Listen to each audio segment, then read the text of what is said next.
সকালে ঘুম থেকে উঠেই বিজনেস নিয়ে বেরিয়ে পড়েছি। রাস্তায় এত জ্যাম যে ঠিকমতো এগোতেও পারছি না। এক ধাপ সামনে গেলে 2 ধাপ পিছনে আসতে হচ্ছে। এমন পরিস্থিতিতে সবারই মাথা গরম হয়ে যায়। আমার তো একদম 100-এ 100। একটু পর সামনে ফাঁকা হলো। আমার সামনে করা গাড়িটা চলে গেল। সামনে ফাঁকা পেয়ে আমি কেবল টান দিব, তখনই হুট করে কে যেন আমার গাড়ির সামনে এসে দাঁড়িয়ে পড়ল। মেজাজটা একদম সেই লেভেলের হিট হলো। অনেকক্ষণ পর একটু ফাঁকা পেয়েছি। আবার তার মধ্যে এই দ্বিতীয় ঝামেলা কোত্থেকে সামনে এসে হাজির হলো। আমি কিছু বলতে যাওয়ার আগেই মেয়েটা আমায় বলল, ও ফুচকা, আমায় কয়টা দেন তো ফুচকা। এই যে ম্যাডাম, এখানে ফুচকা দেওয়া যাবে না। কেন দেওয়া যাবে না? হ্যাঁ, আপনি কি চোখে কম দেখেন? এই মাঝ রাস্তায় কি কেউ ফুচকা দেয়? ও সরি, ফুচকা আমার এত প্রিয় যে দেখলেই পাগল হয়ে যায়। তাই তো মরবেন। কিছু বললেন? আসলে মেম সাহেব, ডাক্তারেরা বলেন যে জিনিস বেশি খেতে মনে চাই সেটাই নাকি শরীরের পক্ষে খারাপ, তাই বলছি। বাহ, আপনি ডাক্তার নাকি? আরে না, কি যে বলেন না ম্যাডাম। যেভাবে বড় বড় নেকচার দিচ্ছেন তো তাই বললাম আর কি। ছোট ছোট ছুটছাট কথা বলতে বলতে রাস্তার পাশে চলে আসলাম আর এক জায়গায় ভ্যান দাঁড় করিয়ে ফুচকা সাজাতে লাগলাম। 1 প্লেট ফুচকা তৈরি করে মেয়েটার হাতে দিলাম। মেয়েটা হাতে নিয়েই খেতে শুরু করে দিল। আমি তাকিয়ে থেকে মনে মনে ভাবছিলাম, এই জিনিসটা মেয়েদের এত পছন্দ কেন বুঝি না। ধুর বাপু, এসব জেনে আমার কি? ওরা বেশি বেশি খেলেই তো আমার লাভ। আমার দেরি হয়ে যাচ্ছে। আরে আপনি চলে যাচ্ছেন নাকি? না, এখানে সংসার করব। আরে আজব তো, আপনি এমন করে কথা বলছেন কেন? তো কেমনে বলবো? হ্যাঁ, মানে? রাস্তার মাঝখানে এসে আমার পথ আটকালেন, তারপর রাস্তার পাশে আনলেন। এবার কি বাসায় নেওয়ার চিন্তা ভাবনা আছে নাকি? এক্সকিউজ মি, আপনি একটু বেশি বলছেন কিন্তু। কই বেশি বললাম? আপনার দেখে মনে হচ্ছে আপনি ফুচকাওয়ালা নন, জমিদার একটা। যত সব। না না, মানে আমি গেলাম। আপনার সাথে কথা বলতে গেলে আমার কলেজের টাইম চলে গেছে। ধুরু।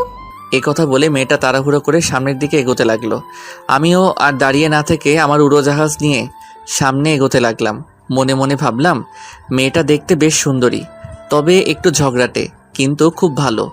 নিজে নিজেই শরম পেলাম আর মুচকি হেসে আবার কাজে মন দিলাম। ভ্যান গাড়ি পায়ে চালিয়ে যাচ্ছি। কোথায় যাব ঠিক বুঝতে পারছি না। যেতে যেতে দেখলাম সামনে একটা বিশাল কলেজ। আমি আর সামনে না এগিয়ে কলেজের গেটের সামনে দাঁড়িয়ে পড়লাম। দাঁড়িয়ে দাঁড়িয়ে আসবাবপত্রগুলো সাজাতে লাগলাম। তখনই বেল বেজে উঠল।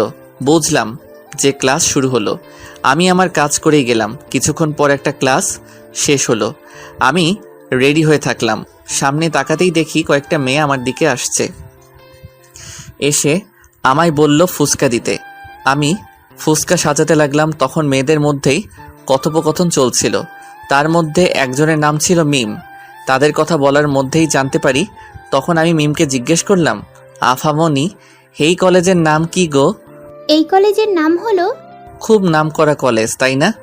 জি। তখন তার বান্ধবীরা বলল, ক্লাসের নাকি সময় হয়ে গেছে। তখন মিম বলল, ভাইয়া থাকেন, ক্লাসের সময় হয়ে গেছে। আর ওখানে নীলা একাই বসে আছে। আইসা। আপনি তো এখানেই আছেন, তাই না? জি হ্যাঁ। আমার এক বান্ধবী আছে, ফুচকার জন্য একদম পাগল। এবার ওকে সাথে করে আনবনি। জি, এসব কথা বলে মিম চলে গেল। তখন কলেজের আরও ছাত্রছাত্রী এসে জমা হলো। আমি সবাইকে ফুচকা দিতে লাগলাম। এরকম করে কিছুক্ষণ কাটানোর পর আমি একটু আরাম নেবার জন্য বসতে যাচ্ছিলাম। ঠিক এমন সময় আমার 2টি চোখ সামনে চলে গেল। চোখ সামনে যেতেই তো আমি থমকে গেলাম। বসার কথা ভুলে আমি দাঁড়িয়ে গেলাম। আরে, আমি এটা কি দেখতেছি? এটা তো সেই মেয়ে যাকে রাস্তায় ফুচকা দিচ্ছিলাম। কিন্তু সে এখানে কেন? তাহলে কি এটাই কি তার কলেজ? আমায় দেখলে তো আচ্ছা মতো শুরু করবে। আমি আর ওসব কিছু না ভেবে নিজের কাজে মন দিলাম আর টেরা চোখে একটু একটু করে তার দিকে তাকাচ্ছিলাম। সত্যি বলতে আমি মনে মনে চাচ্ছিলাম মেয়েটা যেন এখানে আসে। হি হি হি। আর আমার মনের কথাটা সত্যি হলো। ওর পাশে তাকিয়ে দেখি মিম। তার মানে মিম আর নীলা এখানে আসবে। হুম, আমার তো মন চাচ্ছে লুঙ্গি ড্যান্স দিব। না থাক, আজ না। নিজেকে সামলিয়ে সোজা হয়ে দাঁড়িয়ে থাকলাম আর নিচের দিকে তাকিয়ে রইলাম। তখন মিম বলল, এই যে ভাইয়া। আমি মুখ তুলতেই তো মেয়েটা অবাক হলো আর আমার দিকে রাগী লুকে তাকিয়ে রইল। আরে আপনি? কি রে, তুই কি ওকে চিনিস? চিনি না, চিনি না। আমি তো অবাক, এত বড় মিথ্যা কথা কেমনে বলে? আমি তো তাকে চিনি আর সেও আমায় চিনে। ও, এর নাম নিলয়। ও হ্যালো, আমার নাম। নীলা? আপনি জানলেন কেমনে? আমি বলছি। ও আমাদের 1 প্লেট দেন তো। আমি 1 প্লেট ফুচকা সাজাতে লাগলাম আর একটু একটু করে নীলার দিকে তাকাচ্ছি। কখনো কখনো তার সাথে চোখে চোখ পড়ে যাচ্ছিল, কিন্তু আমি তাকে বুঝতে দিচ্ছিলাম না। তারপর প্লেট সাজিয়ে তাদের সামনে এগিয়ে দিলাম। একে একে খেতে লাগলো। আমায়ও খেতে বলল, কিন্তু আমি খাই না বলে দিলাম। তখন আর কেউ কিছু বলল না তাদের মনে। তারা খেতে লাগলো আর আমি নীলার দিকে তাকিয়ে রইলাম। এভাবে সারাদিনটা নীলার কলেজে কাটিয়ে দিলাম। বিকাল হলেই খোঁজ নিয়ে আমার বিজনেস নিয়ে রওনা হয়ে যাই। বিকালে যেও নীলার সাথে দেখা হয়ে যায়, তখন কিছু তাকাতাকি করতেই সময় শেষ হয়ে যায়, যার ফলে আমি চলে আসি। পরের দিন আবার সেই একই কলেজ, মানে নীলার কলেজের দিকে রওনা হলাম। কলেজে যেই আমার কাজ শুরু হলো। আগে ঠিকমতো নীলাকে খুঁজে নিলাম, তারপর শুরু করলাম মিম। নীলাকে সাথে করে নিয়ে আরও কিছু তাদের বান্ধবীদের নিয়ে আমার কাছে ফুচকা খেতে আসতো, আর আমি নীলাকে দেখতাম। মেয়েটাকে একদিনেই আমার পছন্দ হয়ে গেছে। খুব সুন্দর লাগে, কেন লাগে তা জানি না, কিন্তু মনে হচ্ছে পৃথিবীতে সে একমাত্র মেয়ে। তো এভাবে কয়েকদিন কেটে গেল। আমি প্রতিদিন কলেজে আসতাম আর নীলাকে দেখতাম। ধীরে নীলাকে আরও ভালো লাগতে লাগে। নীলা বিষয়টা খেয়াল করতো, কিন্তু মুখে কিছু বলতে পারতো না, শুধু চোখ রাঙিয়ে ভয় দেখাতো।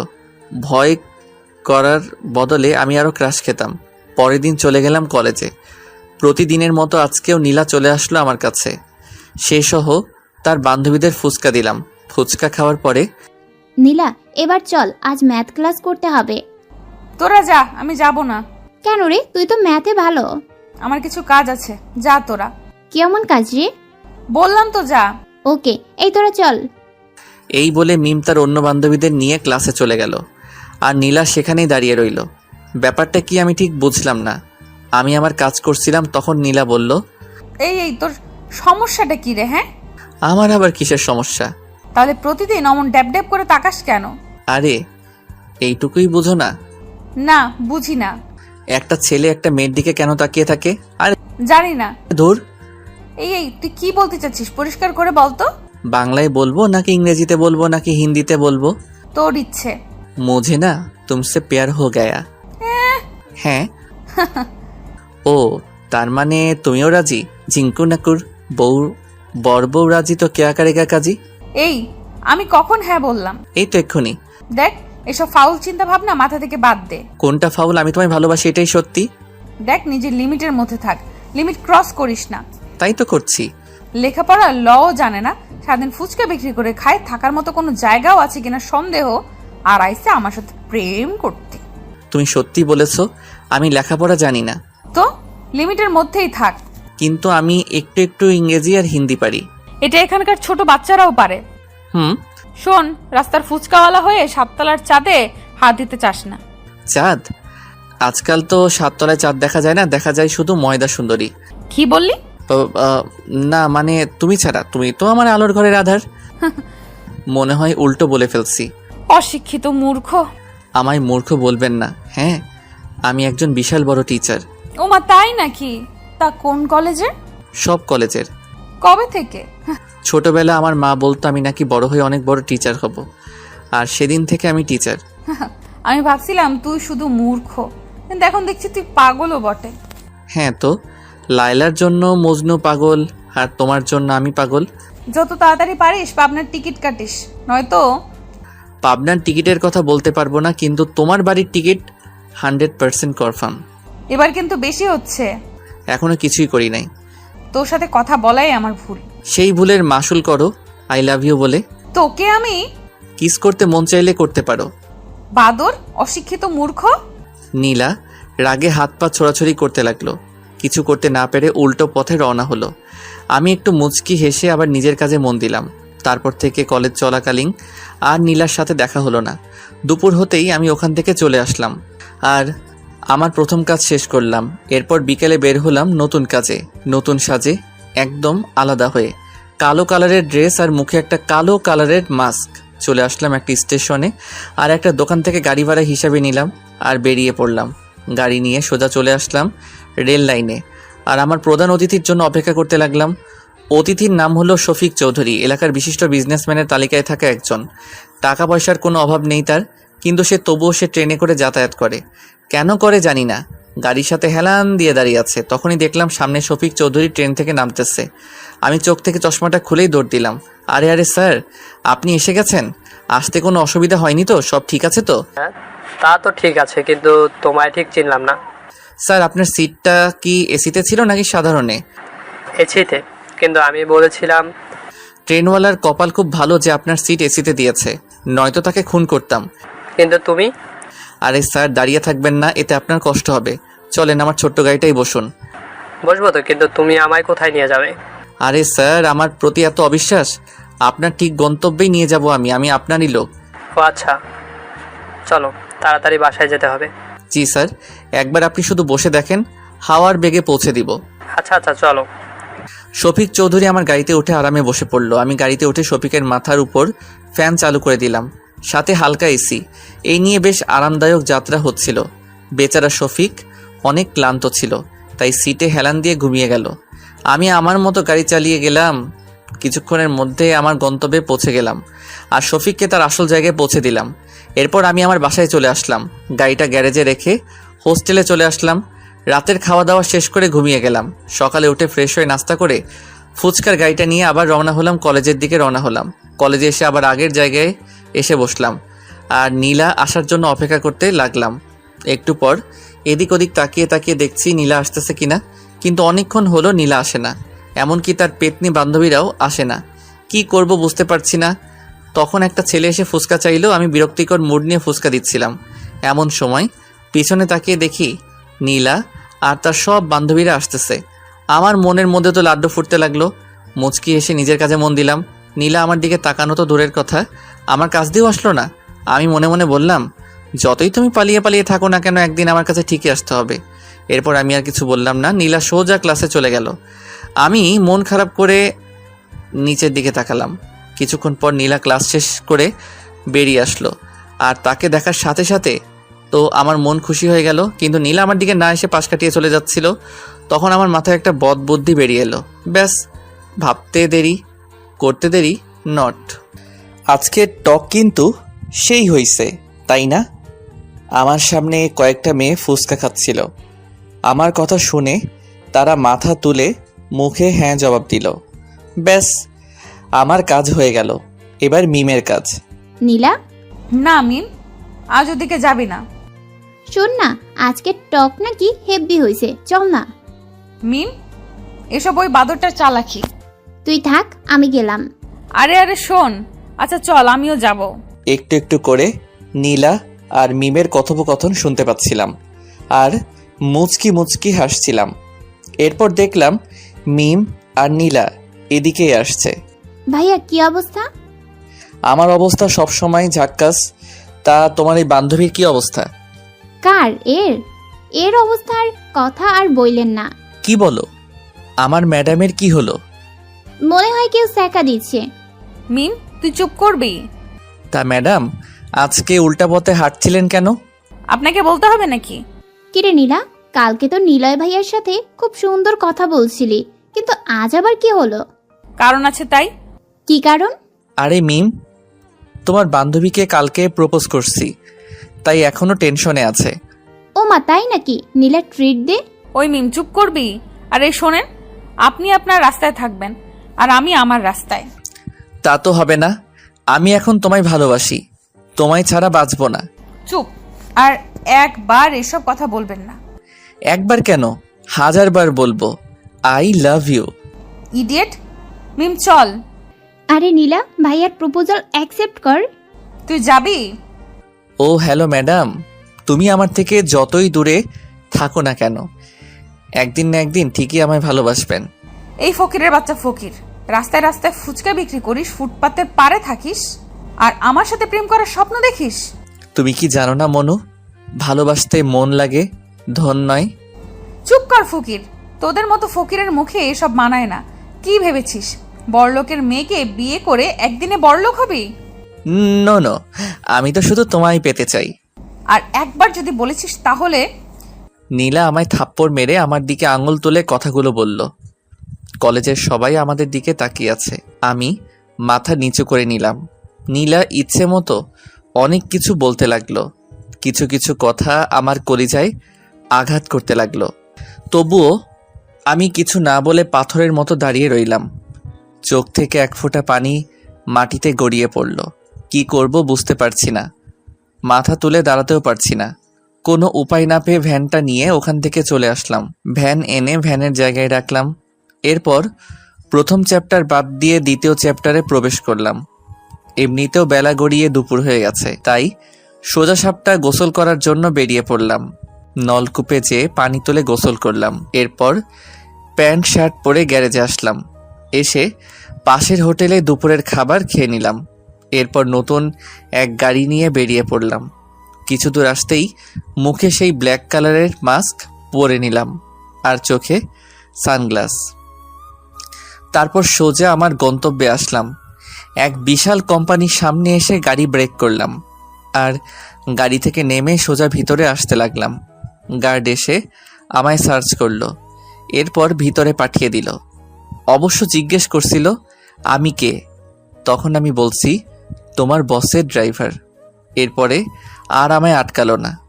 আমি বিনা বাধায় ভিতরে চলে আসলাম আর সোজা এমডির রুমে নক দিলাম। আসসালামু আলাইকুম সাহেব। ওয়ালাইকুম আসসালাম, কে আপনি?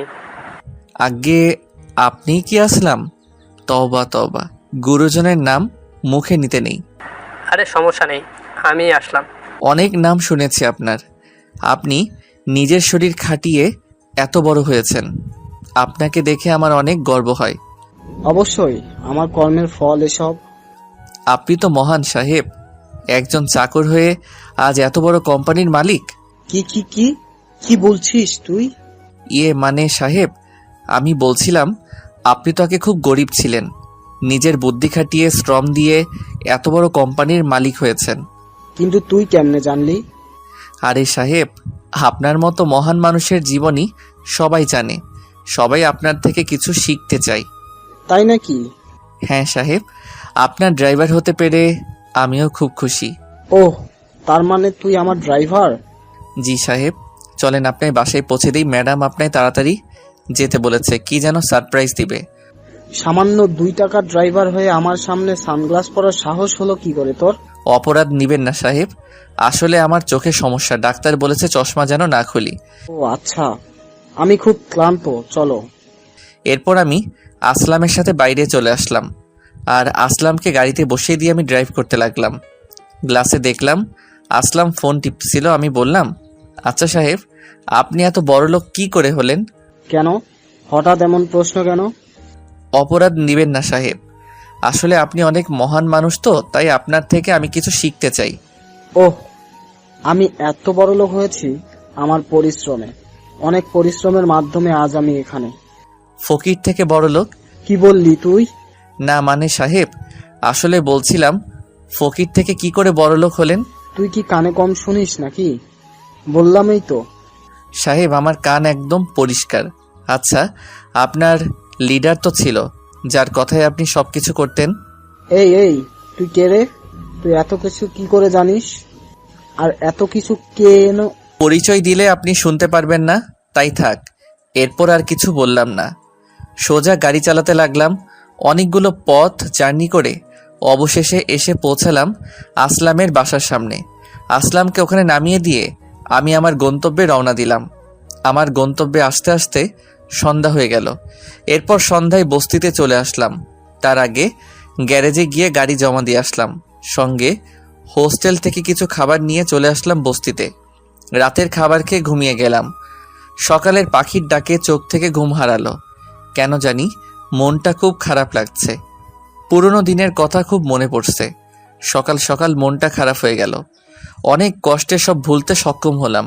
তারপর ফ্রেশ হয়ে ফুচকার গাড়িটা নিয়ে বাজারের দিকে রওনা হলাম। বাজারে এসে হালকা নাস্তা করে নিলাম। এরই মধ্যে কলেজের টাইম হয়ে গেল, তাই আর দেরি না করে কলেজের দিকে রওনা দিলাম। কলেজে আসতেই দেখি এক সারিতে অনেকগুলো গাড়ি। মনে এক প্রকার প্রশ্ন জাগলো। ভ্যান থেকে নেমে আমিও যোগ দিলাম সবার সাথে। সামনে তাকিয়ে দেখি 5টা গাড়ি একসঙ্গে দরজা খুলল, আর সাথে সাথে অনেকগুলো মানুষ বেরিয়ে আসলো। দেখে মনে হচ্ছে এরা বডিগার্ড, কিন্তু কার বডিগার্ড? তখনই মাঝখানের গাড়িটা থেকে নীলা নেমে আসলো। আমি দেখে তেমন অবাক হলাম না, কারণ এটা হবার ছিল, তা আমার আগে থেকেই জানা ছিল। তো কলেজের সবাই হা করে নীলার দিকে তাকিয়ে আছে, সাথে আমিও। নীলা কিছুটা বিরক্তিকর মোড নিয়ে গাড়ি থেকে নেমে হাঁটতে লাগলো। নীলাকে চলে যেতে দেখে মিমও তার সাথে চলে গেল। কিছুক্ষণের মধ্যে জায়গাটা ফাঁকা হয়ে গেল। আমিও আর দাঁড়িয়ে না থেকে আমার জায়গায় চলে গেলাম। একটু পর মিম আসলো, আর সাথে নীলাও ছিল, কিন্তু নীলার মনটা একটু খারাপ ছিল। আর আমি খেয়াল করলাম নীলার বডিগার্ডরা দূরে দাঁড়িয়ে এদিক সেদিক তাকিয়ে আছে, এদিকে তাকিয়ে আছে। আমায় দেখে নীলা খুশি হলো নাকি রেগে গেল ঠিক বুঝতে পারলাম না, কিন্তু চোখে রাগের ছায়া দেখতে পেলাম। হাই ভাইয়া। কিরে, তুই আজকেও আসছিস? কেন না আসার কি আছে? এটা আমার ব্যবসা, এই কাজ করেই আমার পেট চলে, এর জন্য আমার সব করতে হবে। এই তো লাইনে আসছিস। প্লিজ মেম সাহেব, আমার ফুচকার দোকান আনতে নিষেধ করবেন না, তাহলে আমায় না খেয়ে মরতে হবে। এই এই তুই হাসছিস কেন? কি ম্যাডাম, ভাবছিলেন এসব কথাই বলবো এসে, তাই না? আচ্ছা যান, আপনার ইচ্ছাটা পূরণ করলাম। ম্যাডাম, আমি খুব জেদি ছেলে, যা চাই তা আমার করেই ছাড়ি। তুই আবার কি চাইছিস? কেন জানেন না? না। ধুরু, আপনার মাথায় কি আছে বলুন তো? আমি আর কতবার বলবো আমি আপনাকে ভালোবাসি? ভূত এখনো নামে নাই। এ ভূত কোনোদিন নামবে না। কালকে তোকে কত করে অপমান করলাম পুরো কলেজের সামনে, তবু আজ এই একই কথা। মরার আগ পর্যন্ত এই একই কথা থাকবে। দেখেছিস আমার সাথে কতগুলো বডিগার্ড, আমি ওদের বললে না তোর হাত পা একটাও আস্ত পাবি না। এই তুই কি পাগল? সামান্য একটা ফুচকাওয়ালা হয়ে আমার পেছনে লাগিস? ভয় করি না। হ্যাঁ আমি গরিব, আমি ফুচকা বিক্রি করি, কিন্তু গরিব হলেও আমার মন অনেক বড়, আর সেখানে শুধু তোমায় বসানো আছে। বাহ, খুব সুন্দর তো ডায়লগ। কি করব বলো, অনেক খুঁজেও এর থেকে ভালো ডায়লগ পাই নাই। উফ, মেয়েকে চুপ করতে বল। ওকে চুপ। আর তোর সাথে কে কে থাকে? আমি আর তুমি? মানে? মানে তুমি তো সবসময় আমার মনের মধ্যেই থাকো, তাই খেতে বসলে তোমার কথা মনে পড়ে, ঘুমাতে গেলে তোমার কথা মনে পড়ে। পা এই চুপ, এইসব সিনেমার ডায়লগ বাদ দিয়ে সত্যি কথা বল। পৃথিবীতে আমার আপন বলতে কেউ নাই গো, আমি খুব এতিম। কান্না করলে দেখার কেউ নেই, অসুস্থ হলেও দেখার কেউ নাই। ইমোশনাল হয়ে গেছো? আরে আমি পিওর এতিম, আগেও কেউ নাই আর পিছনেও কেউ নাই, আমি একদম স্বাধীন। হিহি। তুই কি পাগল? আমার তো সত্যি মনে হচ্ছে তুই পাগল। হ্যাঁ তো তোমার জন্য পাগল। দেখ, আবারও বলছি এসব পাগলামি করিস না। আমার বাবা এসব জানতে পারলে তোকে মেরে টুকরো টুকরো করবে। তোমার জন্য আমি মরতেও পারি। উফ, তুই জানিস আমার সাথে কতগুলো বডিগার্ড আছে, ওদেরকেই তো পেরিয়ে আসতে পারবি না। আরে এরা তো আমার কিচ্ছু করতে পারবে না। এতই যখন শখ, তাহলে আর একটা ক্লাস পরে সবার সামনে আমায় ফুল দিয়ে দেখা। এটা আবার কোনো ব্যাপার হলো নাকি? তখন দেখলাম নীলার বডিগার্ডের একটা ছেলেকে আচ্ছা মতো পিটানি দিচ্ছে, কিন্তু কেউ কিছু বলছে না, এমনকি কলেজের স্যারেরাও দাঁড়িয়ে থেকে দেখছে। ওরা যাকে মারছে সে কাল বিকেলে আমায় প্রপোজ করেছিল। কালকে ওরা আসার আগেই ছেলেটা চলে আসে, তাই আজ। ও, এরপরেও কি আমায় ভালোবাসবি? আবার জিগায়।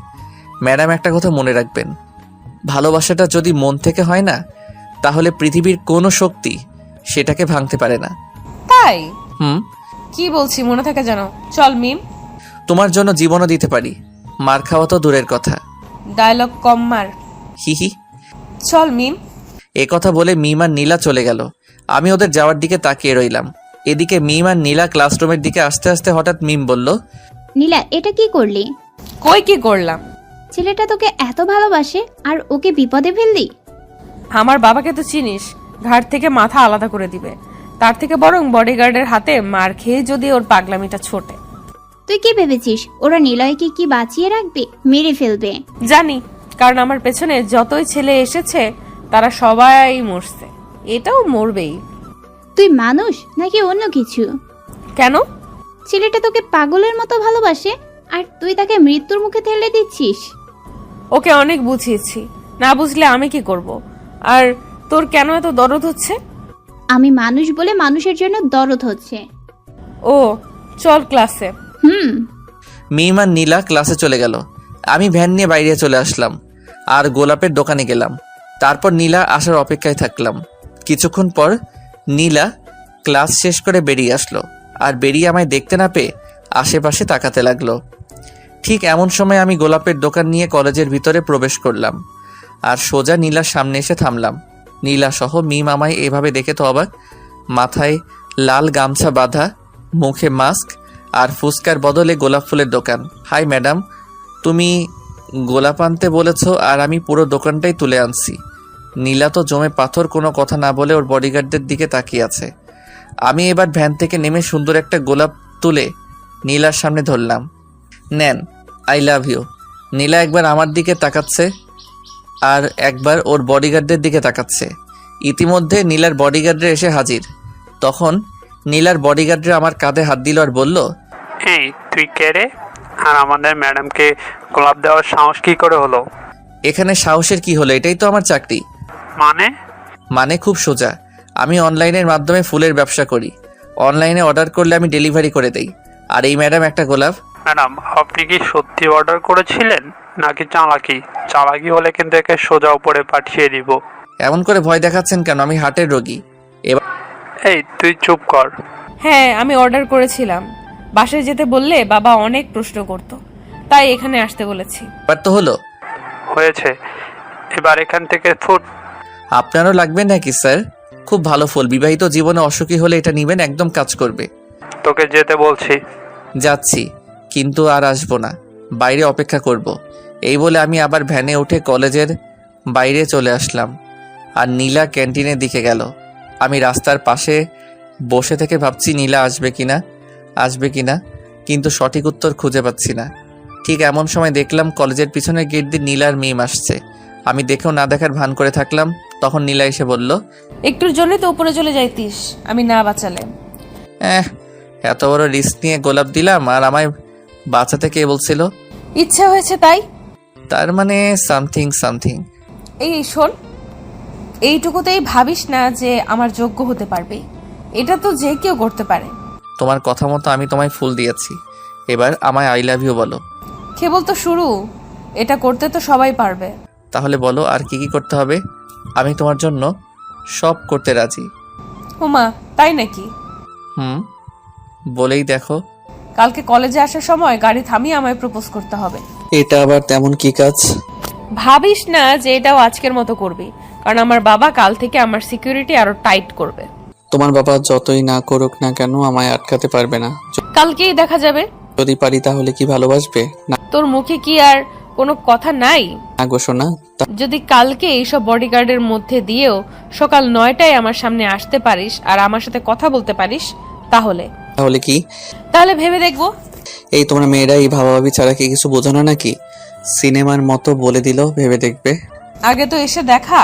তোমায় বাসছি জীবন দিয়ে, আর যদি তোমায় না পাই তাহলে জীবন রেখে কি লাভ? ফালতু কথা ছাড়, মিম চল। এ কথা বলে নীলা আর মিম হাঁটতে লাগলো। তখন আমি পিছন থেকে ডাক দিলাম। নীলা ঘুরে তাকাতেই, নীলা, কি? I love you. ইডিয়েট। টুট টুট টুট। তারপর নীলা চোখে মুখে রাগ দেখে চলে গেল। আমি কিছুক্ষণ নীলার দিকে তাকিয়ে থাকলাম। এরপর আমিও আর ওখানে থাকলাম না। ভ্যান গাড়ি নিয়ে সোজা হোস্টেলের দিকে রওনা হলাম। এসে ভ্যান গাড়িটা গ্যারেজে রাখলাম। তারপর গোসল করে নিলাম। এরই মধ্যে দুপুর হয়ে গেল। চারদিকে মসজিদের মাইকে আজান দিতে লাগলো। আমি গোসল করে এসে খাটের উপর বসে পড়লাম আর ভাবলাম কি করে কালকে নীলার সাথে দেখা করব। শরীরটা খুব ক্লান্ত ছিল, তাই ভাবতে ভাবতে খাটের উপর শুয়ে গেলাম। এরপর নিজের অজান্তেই ঘুমিয়ে গেলাম। ঘুম ভাঙলো ঠিক 4টার সময়। উঠে দেখি আমার ফোন বাজতেছে। ছোটখাটো একটা ভাঙনি মোবাইল ইউজ করি। খাটের উপর থেকে ফোনটা তুলে কানের কাছে ধরলাম। কয়েকটা কথা শুনে বুঝলাম হাসপাতাল থেকে কথা বলছে। আমি আর দেরি করলাম না, উঠে চোখে মুখে পানি দিয়ে সোজা হাসপাতালে চলে গেলাম। হাসপাতালে এসে দেখা সাক্ষাৎ করে চলে আসলাম। বাসায় আসতে সন্ধ্যা হয়ে গেল, তাই আজ আর কোথাও বের না হয়ে হোটেলে এসে কিছু খাবার খেলাম।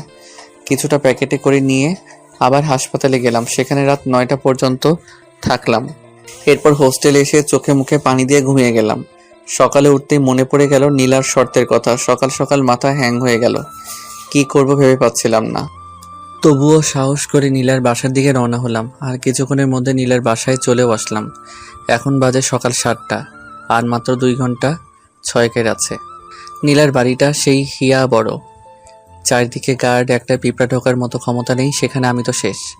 আমি আমার কাজে লেগে গেলাম। কাজটা করতে পারবো কিনা জানি না, তবে সাহস বুকে রাখতেই হবে, নয়তো প্রেম করার আগে দেবদাস হয়ে ঘুরতে হবে। যতগুলো গার্ড, তাতে মনে হচ্ছে ভিতরে যাওয়া আমার পক্ষে সম্ভব না। কোনো রকম চালাকি করলেই সোজা উপরে পাঠিয়ে দিবে, একদম বিনা টিকিটে। এদিকে নীলা দেওয়ার সময়ও কাছিয়ে যাচ্ছে, কি করব ভেবে পাচ্ছি না। নীলা যাবার সময় গাড়ি থামালে তো পুরো প্ল্যান শেষ, কারণ আমি তো শেষ। কিছু একটা তো করতে হবে, কিন্তু কি করব? ওদিকে নীলা ঘোর চিন্তায় মগ্ন। নীলয় কি সত্যি পারবে নাকি ভয় পেয়ে পালাবে? দুজনের মনে দুটো প্রশ্ন। এরই মধ্যে নীলার কলেজে যাবার সময় হয়ে গেল। 9টা বাজতে আর 10 মিনিট সময় আছে। নীলা কলেজে যাবার জন্য তৈরি হয়ে নিল আর গাড়িতে এসে বসলো। তার গার্ডরা এসে তাদের গাড়িতে বসলো। আর নিয়ম মতো নীলার সামনে 2টো গাড়ি আর পিছনে 2টো গাড়ি। এরপর রওনা হলো। এদিকে নীলার মনে একটাই চিন্তা, সে এদিক ওদিক তাকাচ্ছে আর দেখছে নীলয় আসছে কিনা। নীলার দেওয়ার সময় ঠিক 9টা বাজতে 1 মিনিট বাকি। গাড়ি তার গতিতে চলছে, টিকটিক করে 1 মিনিট পুরা হয়ে গেল আর 9টা বেজে গেল। 9টা বাজার সঙ্গে সঙ্গে গাড়ি থেমে গেল। গাড়ি থামা দেখে নীলা সামনে তাকালো, কিন্তু সামনে কেউ নাই। কিন্তু গাড়ি থামলো কেন? আই লাভ ইউ ম্যাডাম, আমার কথা শুনে তো নীলা চমকে গেল। আশেপাশে তাকিয়েও আমায় পেল না। আরে ম্যাডাম, তোমার পাশে, একদম পাশে। নীলা তাকিয়ে দেখে আমি ড্রাইভারের জায়গায় বসে আছি, আর মাথা টুপিটা খুলে হাতে, মুখে কালো মাস্ক, সেটাও খুললাম। আরে তুই চমকে গেছেন তো? তুই এখানে কেন? ও মা, কালকের শর্তের কথা কি মনে নাই তোমার? কিন্তু তুই এখানে কেমনে? আর ড্রাইভার কবে হলি? সব বলবো। গাড়িটা স্টার্ট দিয়ে আমি গাড়ি স্টার্ট দিয়ে সামনে যেতে লাগলাম। আর নীলাকে বললাম, বলেছিলাম না তোমার জন্য আমি সব করতে পারি? বাজে কথা বাদ দে। আর বলবো কেমনে করলি তুই এটা? আগে ওটা বলো। কোনটা? আমি যেটা বলছি ওটা। তোকে যা বলতে বলছি তার উত্তর দে। ওকে, কালকে রাতে আমি হাসপাতালে ছিলাম, আর তখন এক লোক সেখানে গেল। আমি দাঁড়িয়েছিলাম, দেখলাম সেই লোকটা খুব কান্নাকাটি করছিল। তখন আমি ওর পিছনে পিছনে গেলাম আর দেখলাম একটা ছোট্ট মেয়ের পাশে বসে কাঁদছিল। আমি যে জিজ্ঞেস করি কেন কান্না করছে। তারপর সে বলল তার মেয়ের নাকি ব্লাড ক্যান্সার, অনেক রক্ত লাগবে। সে যেখানে চাকরি করে সেখান থেকে টাকা চেয়েও নাকি তাকে দেয় নাই। এখন রক্ত না হলে তার মেয়েটা মারা যাবে। তারপর আমি জিজ্ঞেস করলাম সে কোথায় চাকরি করে। তখন উত্তর দিল সে তোমার ড্রাইভার, আর তোমার বাবা নাকি তাকে টাকা দিতে চায়নি। তুমি বলো, এমন পরিস্থিতিতে যদি তাকে টাকা দিত তাহলে কি তোমার বাবা ফকির হয়ে যেত? না। এরপর আমি তাকে জিজ্ঞেস করি তার মেয়ের ব্লাড গ্রুপ কি। তখন বলে ও পজিটিভ, যে আমার সাথে মিলছিল, তাই আমি তার মেয়েকে রক্ত দিয়ে সাহায্য করি। এর জন্য তার চাকরি তোকে দিয়ে দিল? না, সে কান্না করতে করতে বলল তার স্ত্রী মারা গেছে কয়েক মাস হলো।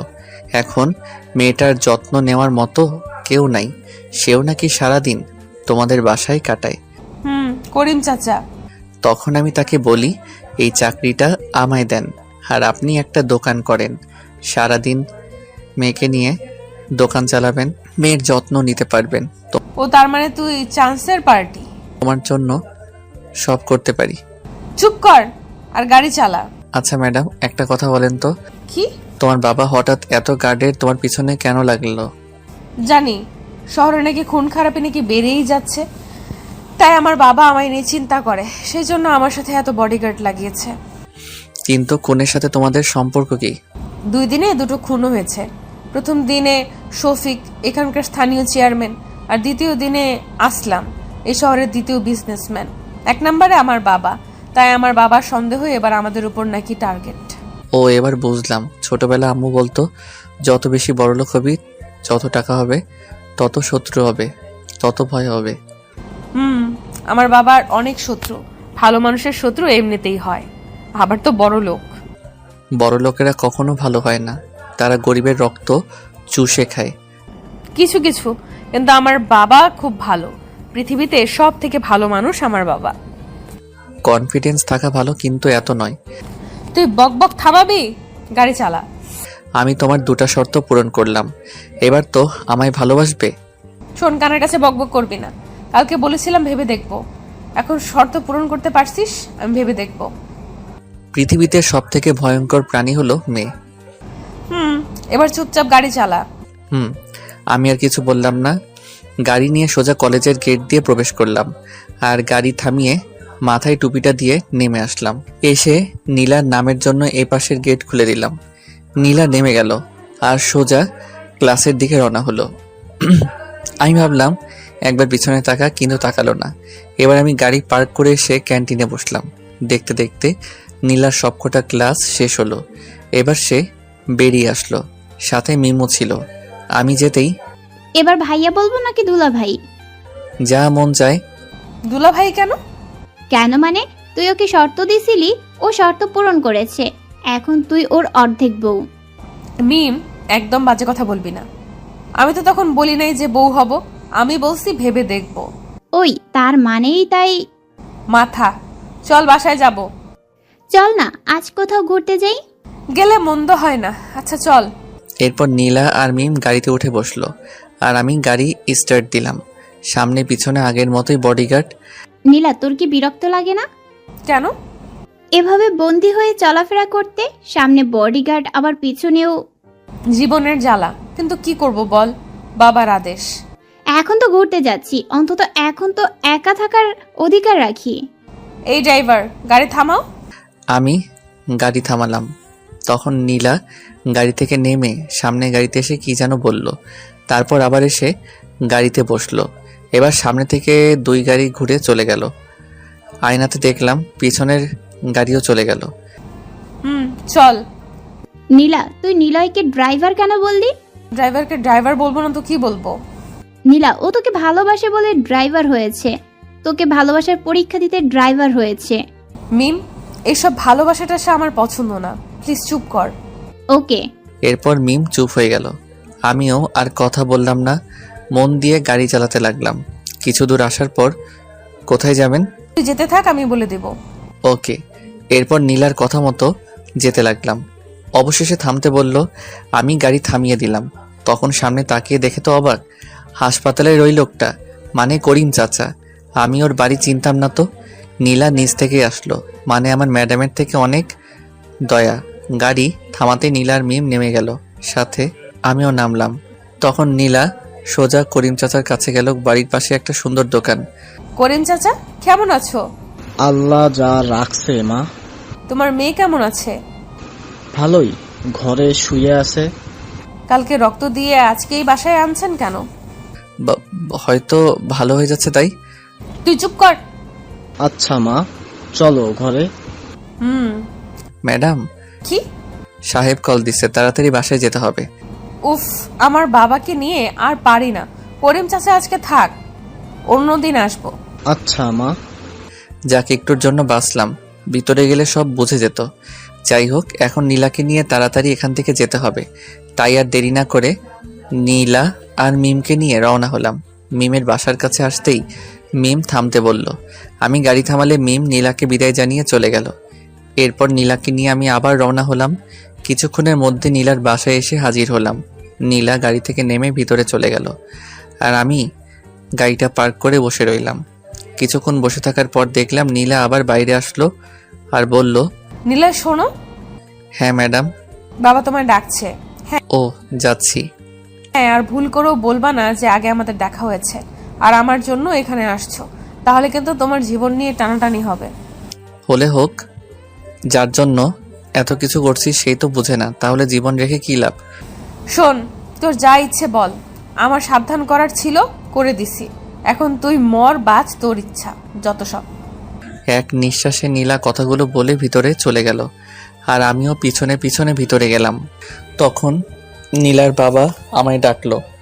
ভিতরে এসে দেখি বাড়িটা সেই বাইরে থেকে যতটা সুন্দর লাগছে ভিতর থেকে দ্বিগুণ সুন্দর। আমি এদিক ওদিক তাকাচ্ছি আর যাচ্ছি। সামনে নীলার বাবা দাঁড়িয়ে আছে, মানে এই শহরের বিশিষ্ট বিজনেসম্যান মামুন চৌধুরী দাঁড়িয়ে আছে। আমি সামনে যে সালাম দিলাম, আমার সালামের জবাব দিল আর আমায় বসতে বলল। আমি না বসে দাঁড়িয়েই থাকলাম। তখন মামুন চৌধুরী আর কিছু না বলে সে বসে গেল। কে তুমি? আসলে সাহেব, আমি হচ্ছি করিমের ছেলে। করিমের ছেলে? জি সাহেব। কিন্তু আমার জানা মতে তো করিমের কোনো ছেলেই নাই। আসলে আমি ওনার ভাইয়ের ছেলে, চাচার তো ছেলে নাই, তাই আমায়। ও, তোমার ছেলে মানে? জি।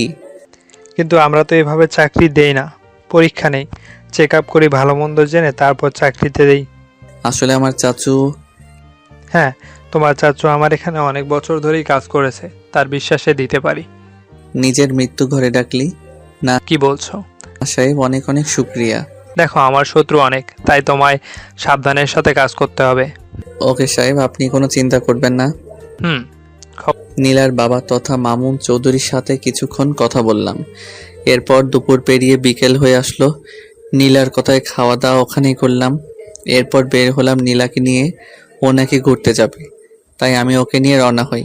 আর নীলাকে আর তার বান্ধবীদেরকে পার্কে নামিয়ে দিয়ে বললাম, ম্যাডাম, আপনাদের ঘোরা হয়ে গেলে আমায় ফোন করবেন। এই শোন, আমার বাবা মা আমার একটা সুন্দর নাম রাখছে, আর তাতেই সবাই ডাকে, তুইও ডাকবি। আচ্ছা। হাসছিস কেন? পরে আপনাকে একা বলবো নি। না, সবার সামনে বল। আজকে নাম ধরে ডাকতে বলছেন, কালকে কাছে আসতে বলবে, তারপর বিয়ে করতে বলবেন। তুই সব সময় একটু বেশিই বুঝিস। যা সর।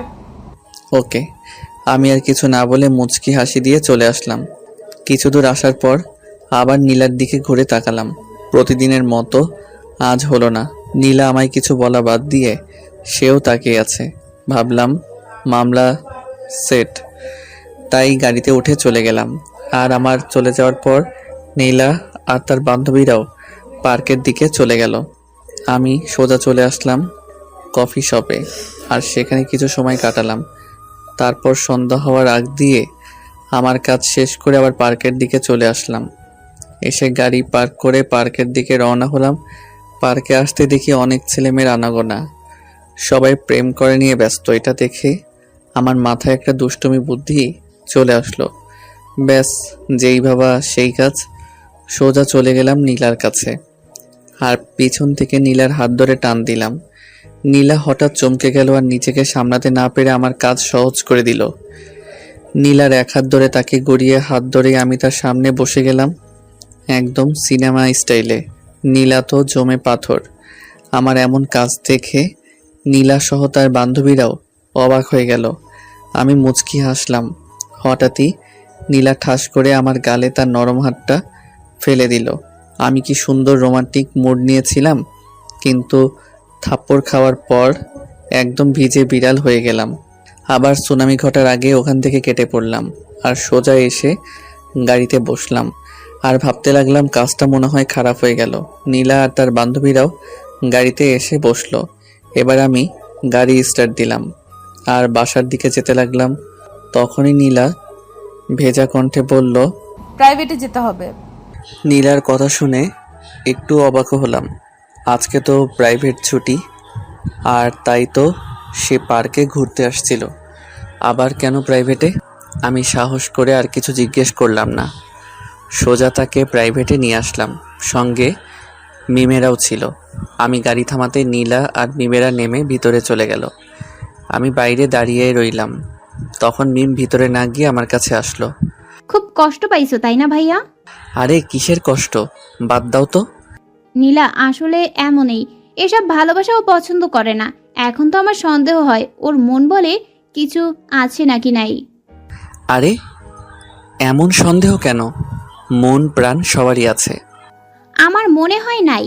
তা না হলে যেই ছেলেটা তাকে ভালোবাসে বলে তার দেওয়া শর্তগুলো জীবনের ঝুঁকি নিয়ে পালন করলো, তার জন্য ঘর বাড়ি ছেড়ে তার ড্রাইভার হয়ে গেল তাকে এক নজর দেখার জন্য, কিন্তু সে কি করলো?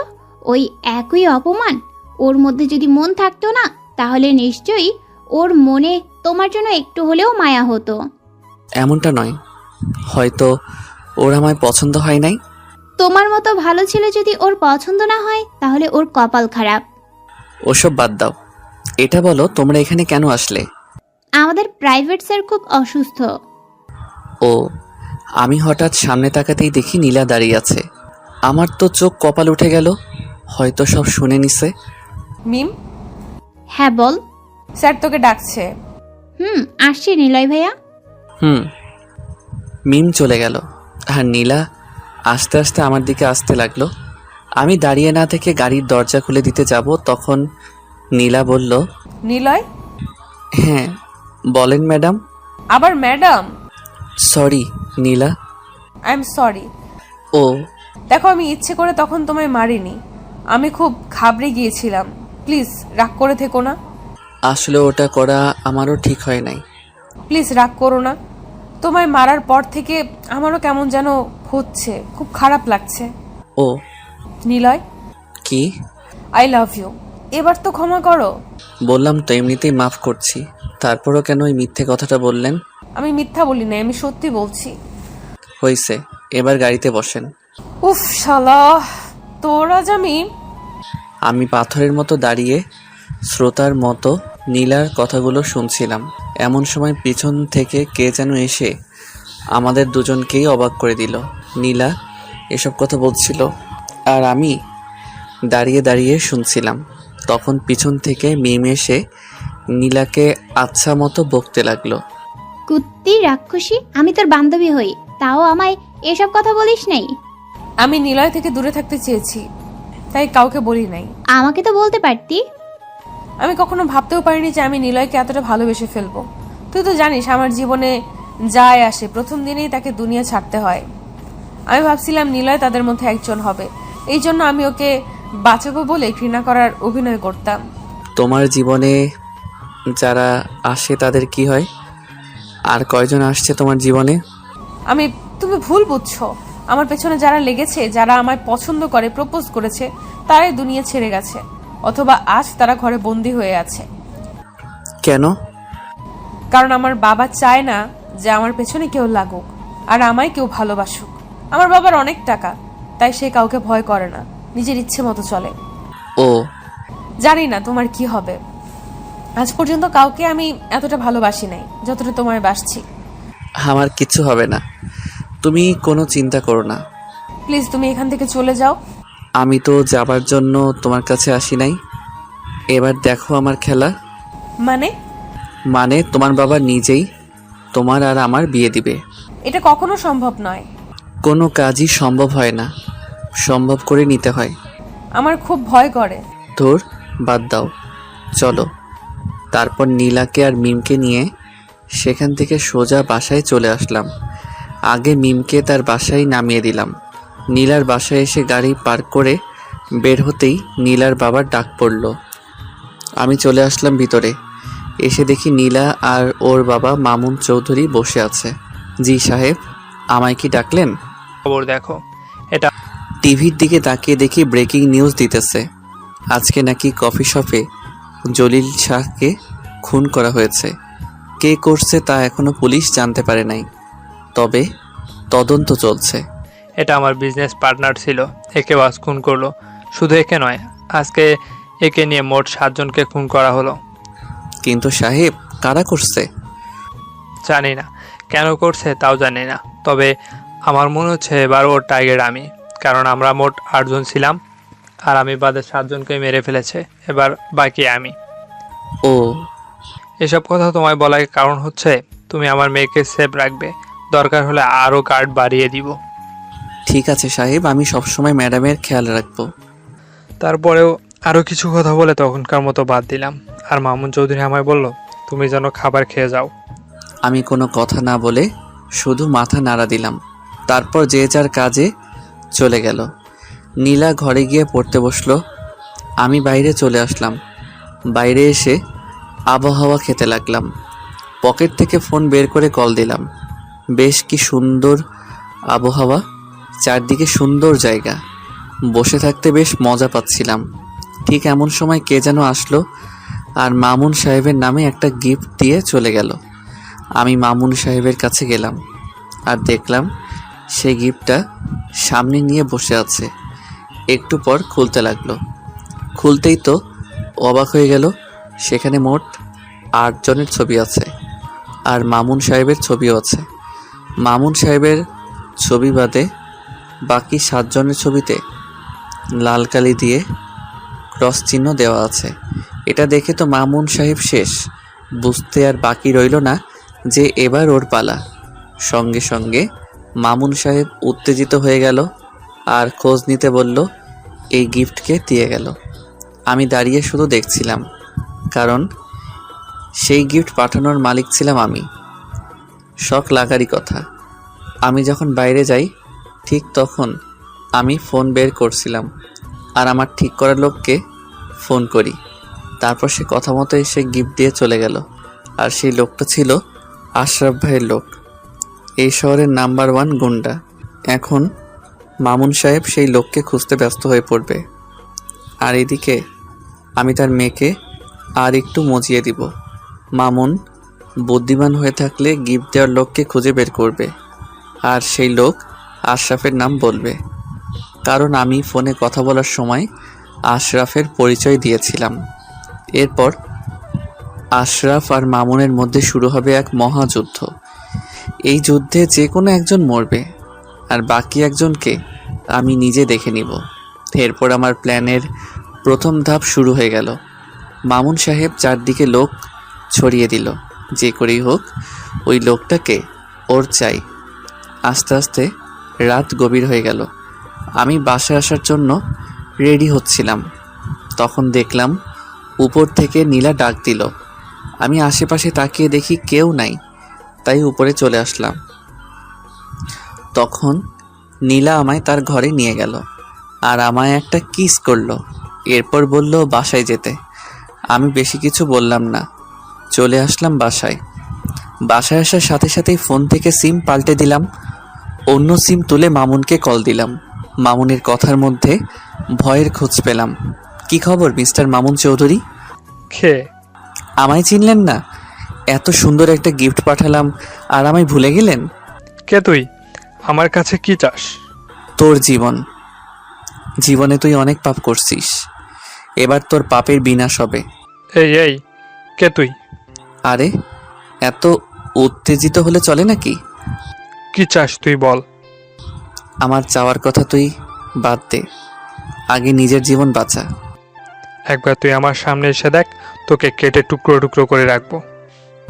আসবো, সময় হলেই আসবো। এত তাড়া কিসের? কিছুদিন একটু তরিয়ে নে। Good bye. এই কথা বলেই ফোন কেটে দিলাম আর ফোন থেকে সিম খুলে পুকুরে ফেলে দিলাম আর আমার নিজের সিম তুললাম। তারপর শুয়ে পড়লাম। সকালে উঠে চলে গেলাম নীলার বাসায়। কলেজের সময় হতেই নীলাকে নিয়ে কলেজে যাওয়ার জন্য দাঁড়িয়ে আছি। ঠিক এমন সময় দেখি আমার চারপাশে অনেকগুলো গাড়ি এসে থেমে গেল। আমি তো কিছুটা ঘাবড়ে গেলাম, হঠাৎ এত গাড়ি আমার সামনে। আশেপাশে তাকাতেই দেখি মামুন হাসতে হাসতে এদিকে এগিয়ে আসছে। আমি ঠিক বুঝলাম না কি হচ্ছে। তাহলে কি আমায় চিনে ফেললো? আশেপাশে তাকাতেই দেখি মামুন হাসতে হাসতে এদিকে এগিয়ে আসছে। আমি ঠিক বুঝলাম না কি হচ্ছে। তাহলে কি আমায় চিনে ফেললো? মামুন হাসতে হাসতে আমার কাছে আসলো। আমি কিছু না বলে দাঁড়িয়েই থাকলাম। তখন মামুন সাহেব বলল, কোথা থেকে এক ছোকরা এসেছে আমায় শেষ করতে? ওর সাহস কি করে হয়? আমি মনে মনে শান্তি পেলাম। যাক, বুঝতে পারে নাই। যাও, এসব গাড়া তোমরা সাথে করে নিয়ে যাও। এবার দেখি কি করে আমার আশেপাশে আসতে পারে। হ্যাঁ স্যার, খুব ভালো কাজ করছেন। হুম। তারপর এতগুলো গার্ড সহকারে নীলাকে নিয়ে রওনা হলাম। রাস্তায় আমি আর নীলা গল্প করতেছি। নো টেনশন, কারণ টেনশন তো আমিই দেই। কিছুক্ষণের মধ্যে কলেজে চলে আসলাম আর নীলাকে নামিয়ে দিয়ে গাড়ি পার্কিং করলাম। তারপর আমি কলেজ থেকে একটু দূরে চলে গেলাম। সেখানে গিয়ে মামুন সাহেবের কাছে ফোন দিলাম। কি মনে করছি গার্ড বাড়িয়ে দিলে আমার হাত থেকে তোর মেয়েকে বাঁচাতে পারবি? ভুল, তোর গার্ড আমায় ছুঁতেও পারবে না। দেখো, আমার মেয়ের কিছু করবি না। তুই যা চাস আমি তোকে সব দিব। আমার চাওয়া তো আমি নিব, কিন্তু এখন তোর মেয়েকে কে বাঁচাবে? ফোন কেটে দিলাম। আর তারপর মামুনের কাম ডাউন শুরু হয়ে গেল। কারো দুর্বলতায় আঘাত করলে যে কেমন লাগে সেটা মামুনকে আমি হারে হারে টের দিতে চাই। সেজন্য আমি নীলাকে ক্লাস থেকে নিয়ে বেরিয়ে গেলাম। নীলা আমায় কোনো প্রশ্ন করলো না, আমিও কিছু বললাম না। তাকে নিয়ে কিছু দূর একটা হোটেলে আসলাম। সেখানে বসে চা পানি খেতে খেতে কিছু গল্প করলাম। এদিকে মামুন তার লোকদের কাছে ফোন করে আর জানতে পারে নীলা ক্লাসে নাই। তখন তার জীবন হাতে চলে আসে। কি করবে ভেবে পাচ্ছিল না। চারদিকে লোক ছড়িয়ে দিল। কিছুক্ষণ পর আমি আর নীলা হোটেল থেকে বেরিয়ে বাসার দিকে রওনা হলাম। আর অল্প টাইমের মধ্যে নীলার বাসায় এসে পৌঁছালাম। নীলাকে দেখেই তো মামুন জানে প্রাণ ফিরে পেল। আমি গাড়ি পার্ক করে ভিতরে গেলাম। সবাই আমার দিকে হাঁ করে তাকিয়ে আছে। সবাই আমার দিকে এমন করে তাকিয়ে কি দেখছো? আমি ওকে কিডন্যাপ করছি নাকি? আমি তোকে কিডন্যাপারের হাত থেকে নিয়ে আসলাম। কে ছিল? কোন বাপের বেটা ছিল? কার এত বড় সাহস যে আমার মেয়েকে কিডন্যাপ করে? আমায় তো কিছু বলে নাই। আপনায় নাকি সব ফোনে বলছে। আরেকটা কথা বলল, এবার নাকি শেষ চান্স। একবার বলো সে কে? তাকে আমি কেটে টুকরো টুকরো করে ফেলবো। আমি কেমনে বলবো? আমি তো তাকে দেখি নাই। কয়েকটা লোক নীলাকে ধরে গাড়িতে করে নিয়ে যাচ্ছিল। আমি গাড়ি থামিয়ে মারপিট করে ওকে নিয়ে আসলাম। সে লোকের নাম কি? কি যেন ভাই বলল। আশরাফ ভাই?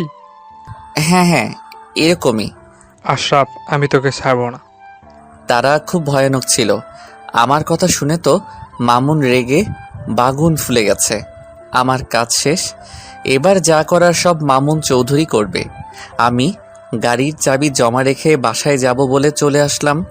মামুন এখন আশরাফকে নিয়ে ব্যস্ত, তাই কিছু বলল না। আমি চলে আসলাম। হোস্টেলে এসে জামা কাপড় চেঞ্জ করে গোসল করতে এলাম। গোসল করে এসে শুয়ে পড়লাম। তখন নীলার ফোন আসলো। হ্যালো, কে বলছেন? আমার জামাইটা কি করছে? ও নীলা, আমি শুয়ে আছি। তুমি কি করছো? আমি আমার জামাইকে খুব মিস করতেছি। ও, তাহলে কাছে ডাকো। আসে না তো। মন থেকে ডাকলে সব সম্ভব। আমি তো মন থেকে সব সময় তোমায় চাই। ভালো। তা খাইছো? না, জামাইকে ছাড়া খেতে মন চায় না। পাগলামি না করে খেয়ে নাও। তুমি খাইছো? মিথ্যা কেন বললা? তুমি এখনো খাওনি। তুমি কেমনে বুঝলা? তোমার কথাতেই বোঝা যাচ্ছে। আচ্ছা খেয়ে নাও, আমিও খাচ্ছি। আর বিকেলে চলে এসো, প্রাইভেট আছে। এই কথা বলে ফোন কেটে দিলাম। তারপর উঠে গিয়ে খেয়ে আসলাম। এসে একটা ঘুম দিলাম।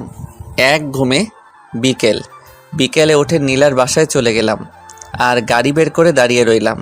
কিছুক্ষণ পর নীলা এসে বসলো। আমি গাড়ি স্টার্ট দিয়ে রওনা হলাম। তখন নীলা বলল, তুমি ভেতরে যাও নাই কেন? এমনিতেই। আমি তোমার আশায় দাঁড়িয়ে আছি।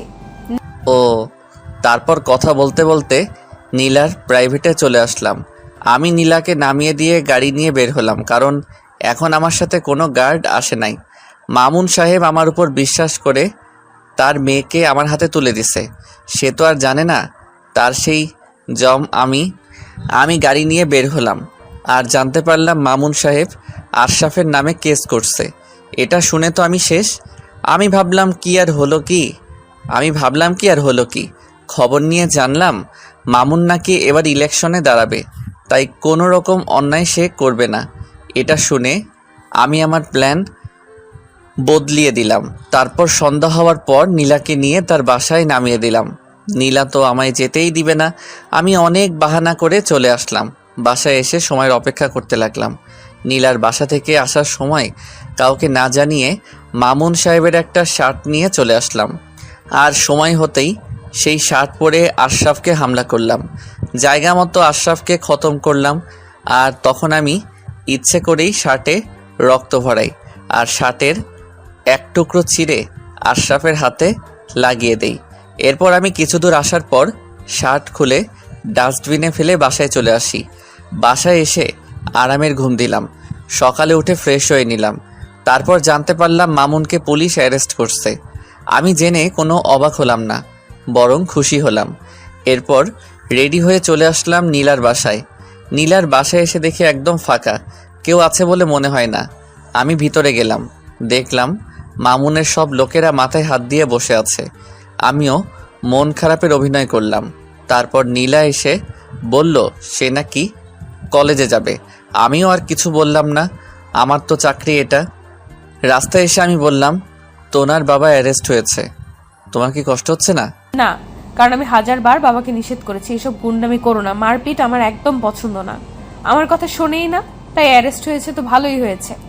ও মারপিট থেকে দূরে থাকবো বলে তোমার মতো সাধারণ ছেলেকে আমি ভালোবাসছি, আর এখন তোমার কাছেই আমি থাকবো। কি বলবো বুঝতে পারছি না। সে তো আর জানে না এসব আমি করাচ্ছি, আমি মেইন ভিলেন।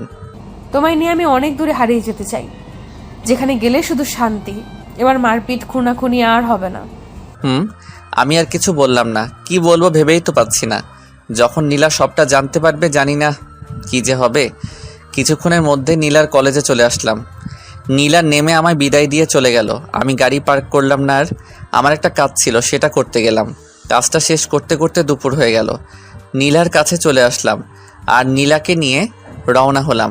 গাড়ি চালাচ্ছি আর ভাবছি নীলাকে সবটা বলে দিব। কিছু দূর যাওয়ার পর একটা ফাঁকা জায়গা দেখে গাড়ি দাঁড় করালাম আর আমি নেমে নীলাকে নামিয়ে দিলাম। এখানে কেন? নীলা, আজ তোমায় আমি কিছু কথা বলতে চাই। হ্যাঁ বলো। যেটা শোনার পর হয়তো তোমার মনে আমার জন্য কোনো ভালোবাসা নাও থাকতে পারে। কি বলছো এসব?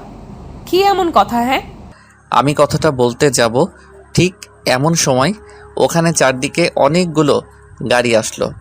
নীলা আমার হাত শক্ত করে ধরলো। গাড়ি থেকে নেমে আসলো মামুন চৌধুরী।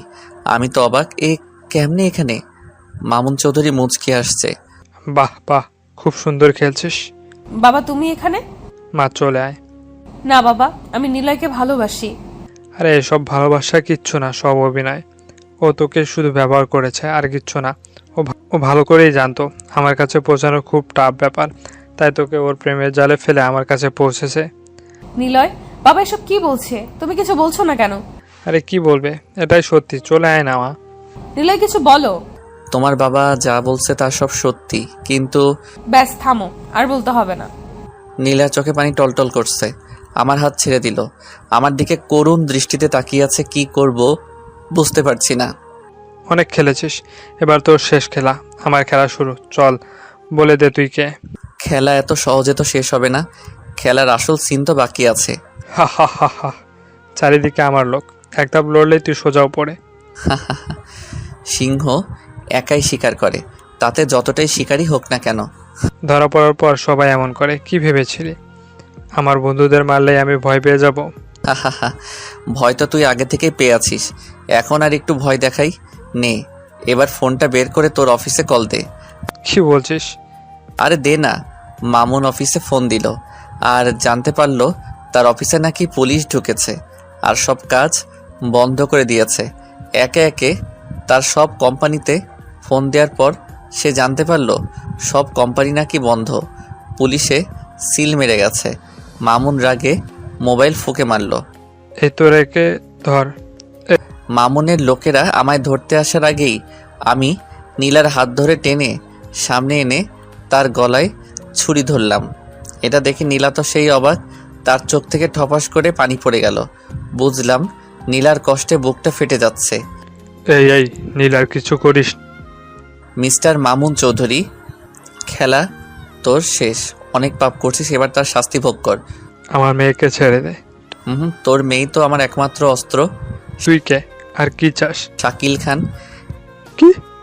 হ্যাঁ, যে খানের কথা তোর মনে ঝড় তুলছে সেই ফরহাদ খানের ছেলে আমি, শাকিল খান। এটা কিভাবে সম্ভব? রাখে আল্লাহ মারেকে, আর এবার তোকে আমি মারবো, দেখি রাখে কে। চলি। কথা বলে নীলার গলায় ওভাবে চাকু ধরে ওকে নিয়ে গাড়িতে উঠলাম। এক হাতে নীলার কাছে চাকু ধরে অন্য হাতে গাড়ি চালাতে লাগলাম। কিছু দূর আসার পর চাকু সরিয়ে নিলাম। নীলা কোনো কথা বলছে না, জানালা দিয়ে মুখটা বের করে দিয়েছে। মনে হয় কান্না করতেছে। আমি সেদিকে মন দিলাম না, আমি মন দিয়ে গাড়ি চালাচ্ছিলাম। কিছুক্ষণের মধ্যে আমার গন্তব্যে পৌঁছে গেলাম। গাড়ি দাঁড় করালাম আর আমি নেমে নীলাকে নামাতে গিয়ে দেখি ও ঘুমিয়ে গেছে। অনেকটা পথ আসছি তো, তাই কান্না করতে করতে হয়তো ঘুমিয়ে গেছে। আমি ওকে তুলে ভিতরে নিয়ে গিয়ে একটা ঘরে খাটের উপর শুয়ে দিলাম আর বাইরে থেকে লাগিয়ে দিলাম। টাইম দেখি দুপুর 3টা বেজে গেছে। নিশ্চয়ই নীলা খিদের জ্বালায় ঘুমাইছে। বড়লোকের মেয়ে না খেয়ে থাকার অভ্যাস নেই। আমার কাছে কয়টা টাকা ছিল, তা দিয়ে পাশের বাজার থেকে কিছু খাবার কিনে আনলাম। এসে দেখি নীলা উঠে দেওয়ালের সাথে হেলান দিয়ে মাটিতে বসে আছে। নীলা, খাবারটা খেয়ে নাও। খাবো না। কেন? খিদে নেই। না খেয়ে থাকলে তোমারই কষ্ট হবে। হবে হোক, এমনিতে তো কষ্ট কম দাওনি। আমার সাথে বেইমানি করেছো, আমার নিষ্পাপ ভালোবাসা নিয়ে খেলা করেছো, বুকটা ভেঙে চুরমার করেছো। নীলার কথার জবাব আমার কাছে ছিল না, তাই আমি চলে যাচ্ছিলাম। তখন নীলা বলল, কেন এমন করলে? কি দোষ করেছিলাম আমি? দোষ তুমি নয়, তোমার বাবা করেছে। তাহলে আমার মন নিয়ে কেন খেলা করলে? কেন ভালোবাসতে শেখালে? আমি তোমার মন নিয়ে খেলতে চাইনি, আমি শুধু তোমার বাবার কাছে প্রতিশোধ নিতে চাইছিলাম। কিসের প্রতিশোধ? বেইমানির প্রতিশোধ। মানে?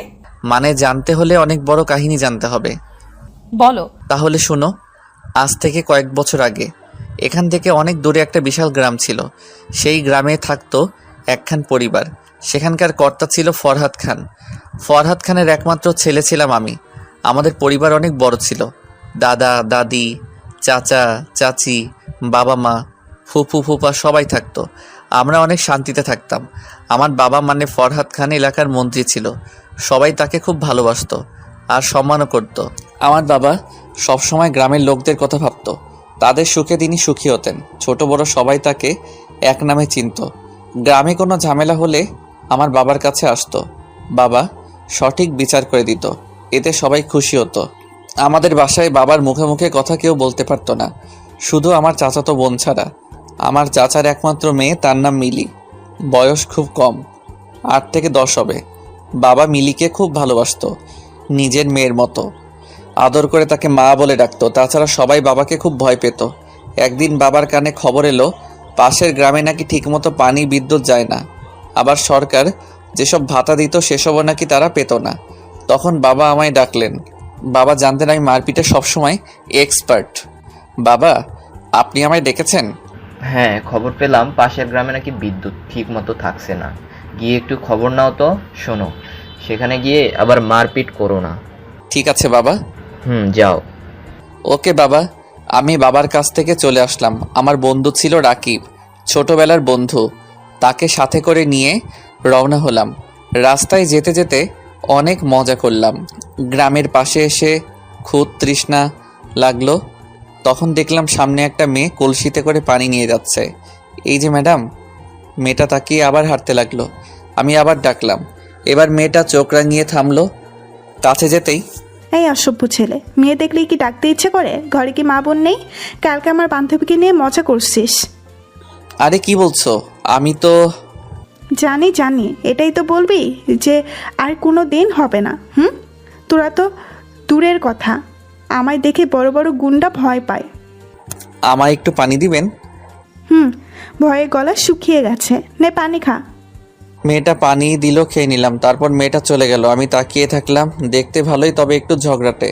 তাছাড়া সব ঠিক আছে।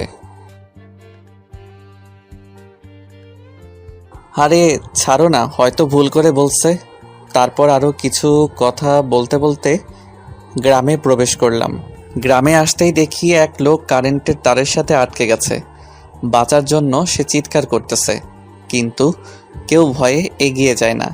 আমি দৌড়ে গেলাম কাছে, আর দেখলাম মেইন লাইনের তারের সাথে আটকে আছে। আমি পাশ থেকে একটা বড় বাঁশ নিয়ে কারেন্টের ফিউজ বরাবর ছুঁড়ে মারলাম। সাথে সাথে ফিউজ পড়ে গেল, আর লাইন যাওয়ার সঙ্গে সঙ্গে মানুষটা পাটিতে গলে পড়ে গেল। আমি ডাক্তারকে ডাকতে বললাম। ডাক্তার এসে বলল কিছুক্ষণ পর তার শরীর থেকে কারেন্ট যাবার পর তার গায়ে হাত দেওয়া যাবে। কিছুক্ষণের মধ্যে সবাই সেখানে জড়ো হয়ে গেল, আর আমায় বলল এটা নাকি তাদের গ্রামে হয়েই থাকে। অনেক মানুষ নাকি মরছে, ঠিক মতো কারেন্ট থাকে না, তাই নাকি এসব তারও ঠিক নেই। আমি জানতে চাই এখানকার চেয়ারম্যানকে। তখন তারা নাম বলে সাদেক আহমেদ। তারা জানতে চাইল আমি কে। তখন আমার পরিচয় দিলাম। আমি ফরহাদ খানের একমাত্র ছেলে শাকিল খান। তারপর আমরা দুজন সোজা চেয়ারম্যানের বাসার দিকে রওনা হলাম। আর এখানে এদের মধ্যে ওই মেয়েটাও আসে। মেয়েটা তার বান্ধবীকে বলে আজ এই ছেলেকে উচিত শিক্ষা দিয়েছি। তার বান্ধবী বলে কেন? তখন মেয়েটা সব খুলে বলে। তখন তার বান্ধবী বলে এটা কি করছিস? তুই জানিস ওকে? কে ওটা? ওটা পাশের গ্রামের ফরহাদ খানের একমাত্র ছেলে শাকিল খান। ফরহাদ খানকে তো চিনিস? তাতে কি, ও তোকে অপমান করেছে, তাই আমি। ধুর পাগলি, এই ছেলেও না, এই ছেলে তো সবার উপকার করে, ওর জন্যই তো এই মানুষটা বাঁচলো। এই রে, আমি কি করছি এটা? ওকে ধরে সরি বলিস, নয়তো দেখিস কি হয়। হুম। এদিকে আমি আর রাকিব চেয়ারম্যানের বাসায় চলে গেলাম। চেয়ারম্যানের বাসায় যেতেই দেখলাম সাদেক আহমেদ বাসায় আছে। আমি তার সাথে কথা বলি, কিন্তু সে তার ক্ষমতার বড়াই দেখায়। আমার মাথায় একদম রাগ উঠে যায়। তখন আমি ওর সাথে রাগী কণ্ঠে কথা বলতে লাগলাম। আমি জানতে চাইলাম এই গ্রামে এত কারেন্টের সমস্যা, সে চেয়ারম্যান হয়েও কেন কিছু করছে না। আর সবথেকে বড় কথা হলো সে গরিবের অধিকার মেরে খায়, যা গুরুতর অন্যায়।